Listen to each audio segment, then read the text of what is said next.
এই মুহূর্তে শাহবাগে আছেন রিপোর্টার আল আমিন তুষার এবং শাহজালাল বিমানবন্দরে আছেন আফজাল হোসেন। সরাসরি শুরুতেই যাচ্ছি তুষারের কাছে। তুষার,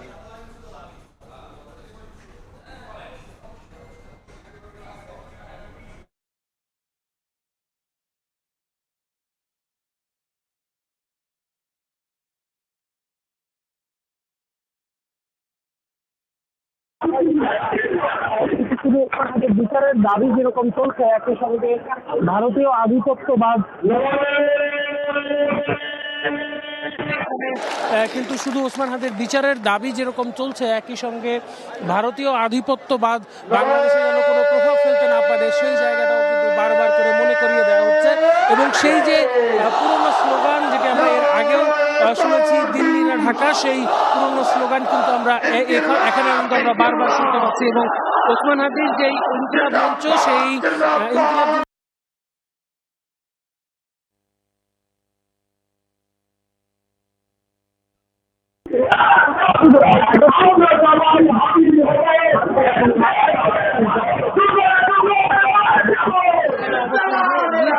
এবং আমরা প্রত্যেকেই যেমন এর আগেও হাতে এবং মাথায় বাংলাদেশের জাতীয় পতাকা কিন্তু আমরা দেখতে পাচ্ছি। এবং তারা বাংলাদেশকে সর্বোচ্চ জায়গায় রেখে কিন্তু তারা আসলে তাদের দাবিগুলো প্রকাশ করে যাচ্ছেন। এখানে আমরা শুধু যে সাধারণ মানুষদেরকে দেখতে পাচ্ছি, তেমন আমরা ছোট ছোট বাচ্চাদেরকেও কিন্তু আমরা এখানে দেখেছি, অর্থাৎ যে কোনো বয়সের মানুষজন কিন্তু এখানে অবস্থান করছেন। আমরা এরকম সাধারণ মানুষদেরকে যেমন দেখেছি, শিশুদেরকে দেখেছি, বয়োবৃদ্ধদেরকেও কিন্তু দেখেছি এখানে অবস্থান করছেন। এবং এখানে কিন্তু একটি ট্রাক দিয়ে একটি স্টেজের মতো করা হয়েছে, সেখান থেকে কিন্তু স্লোগানগুলো দেওয়া হচ্ছে এবং বারবার করে সেই একই স্লোগান কিন্তু দেওয়া হচ্ছে। এবং তারা যেমনটা বলছিলেন কিছুক্ষণ আগে, এখানে যারা বক্তৃতা দিচ্ছিলেন তারা বলছিলেন যে 71-এ এবং 24-এ তারা আসলে যেই জায়গা থেকে আন্দোলন করেছেন, এখনো সে সময়ের যেই তারা আসলে সম্পূর্ণভাবে স্বাধীন হতে পারেনি বাংলাদেশের মানুষ, এমন দাবি করে সেই স্বাধীনতা অর্জনের জন্য কিন্তু তারা এই আন্দোলন করছেন, এমনটা কিন্তু তারা আসলে বারবার করে সেখান থেকে বলছিলেন। এবং এই আন্দোলন, এই যে এখানকার অবস্থান কর্মসূচি, সেটি কিন্তু বিশেষ করে ওসমান হাদির যে মৃত্যুর যে সংবাদ, সেটি আসার পর থেকে যেমনটা বলছিলাম আমি, দর্শক আপনি যদি আপনাদেরকে জানিয়ে রাখি যে ওসমান হাদিকে বহনকারী যে বিমানটি আসছে ঢাকায়, সেটি কিন্তু আর ঘণ্টাখানেকের মধ্যে যদি সবকিছু ঠিক থাকে তাহলে সেই বিমানটি কিন্তু ঢাকার আন্তর্জাতিক বিমানবন্দরে কিন্তু অবতরণ করার কথা রয়েছে 5:50 দিকে। এবং তারপরেই কিন্তু সেখান থেকে তার মরদেহ কিন্তু শাহবাগে আনা হবে এবং শাহবাগ থেকে ঢাকা বিশ্ববিদ্যালয়ের যে কেন্দ্রীয় জামে মসজিদ, সেই কেন্দ্রীয় জামে মসজিদে কিন্তু তার মরদেহ নিয়ে যাওয়া হবে, এমনটা কিন্তু জানা গেছে এখনো পর্যন্ত। এবং দর্শক আপনারা নিশ্চয়ই এর মধ্যে জানেন যে আগামীকালকে মানিক মিয়া এভিনিউতে কিন্তু তার নামাজের জানাজা অনুষ্ঠিত হবে দুপুরে, এমনটাও কিন্তু জানানো হয়েছে। এবং ওসমান হাদির এই যে মৃত্যুর পরবর্তী সময়ে অন্তর্বর্তী সরকার কিন্তু বিভিন্ন ধরনের উদ্যোগ নিয়েছেন, তার পরিবারের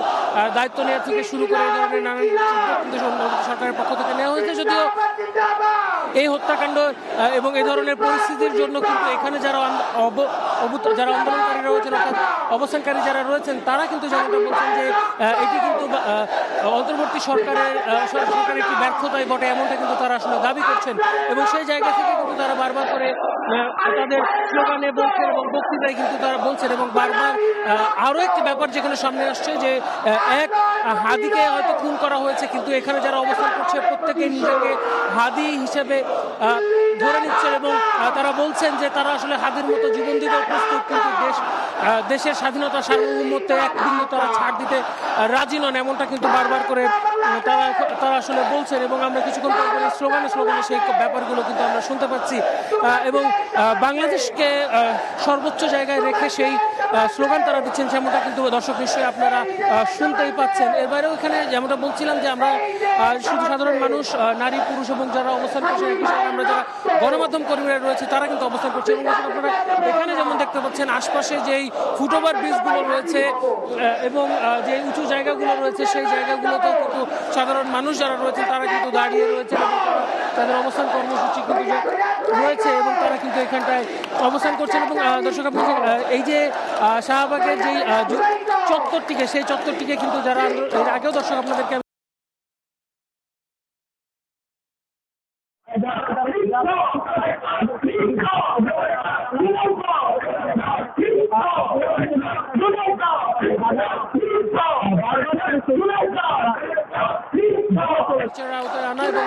তাকে ফেরানোর ব্যাপারে ফিরিয়ে নিয়ে আসার ব্যাপারে কিন্তু তারা তাদের দাবি জানাচ্ছেন এবং বারবার করে সেই কথাই কিন্তু তারা বলে চলেছেন।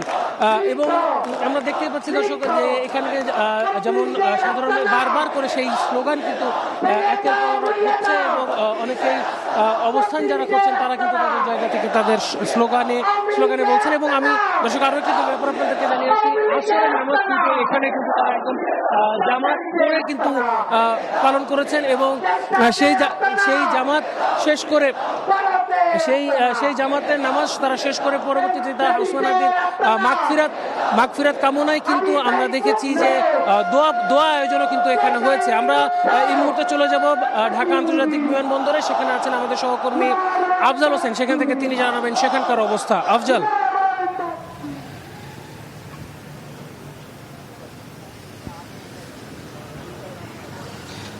শরীফ ওসমান হাদির মরদেহবাহী বিমানটি আরও 40 মিনিট লাগবে হযরত শাহজালাল আন্তর্জাতিক বিমানবন্দরে পৌঁছাতে।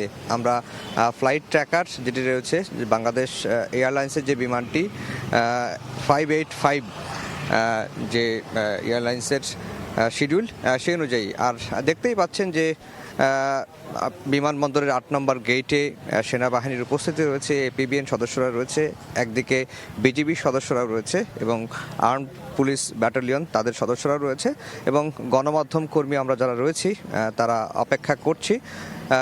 আর যেটি বলে রাখি যে বিপ্লবী তরুণ শরীফ ওসমান হাদি গতকালকের মৃত্যুর খবরটি বাংলাদেশে আসার পর থেকেই পুরো বাংলাদেশ রাষ্ট্র হিসেবে শোক প্রকাশ করছে। আগামীকাল রাষ্ট্রীয়ভাবে শোক দিবস ঘোষণা করা হয়েছে। আর যেটি বলে রাখি যে এই শরীফ ওসমান হাদি শুধু বিপ্লবী তরুণী নন, তিনি একজন জুলাই যোদ্ধা, জুলাই সন্তান এবং আধিপত্যবাদ বিরোধী লড়াই, তার যে বক্তব্যগুলো সেটি অনুপ্রেরণা হয়ে থাকবে যতদিন বাংলাদেশ থাকবে। আর দেখতেই পাচ্ছেন যে 8 নম্বর গেটের যে পরিস্থিতি, আমরা সবাই অপেক্ষা করছি যে যখন বিমানটি নামবে এবং তাকে নিয়ে যাওয়ার জন্য, অর্থাৎ শরীফ ওসমান হাদির মরদেহ নিয়ে যাওয়ার জন্য যে ফ্রিজিং ভ্যান রয়েছে সেটিও কিন্তু প্রস্তুত রাখা হয়েছে এবং সেখান থেকে অর্থাৎ বিমানবন্দর থেকে সরাসরি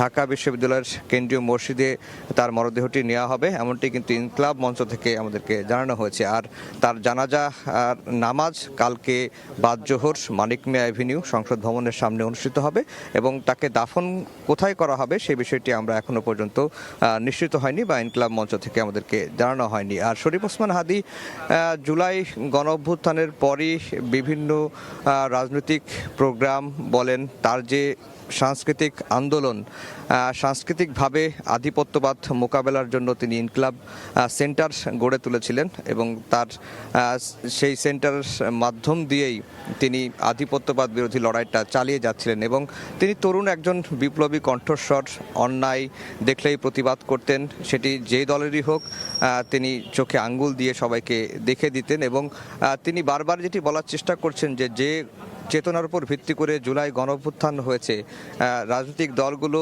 যে যার স্বার্থে রাজনীতি করবে, কিন্তু জুলাই আন্দোলনকে বা জুলাই গণঅভ্যুত্থানকে বিপথে না নেওয়ার জন্য তিনি বারবারই অনুরোধ করেছেন। তো তার জন্য অর্থাৎ শরীফ ওসমান হাদির এই মৃত্যুতে পুরো বাংলাদেশই শোকে প্রকাশ করছে।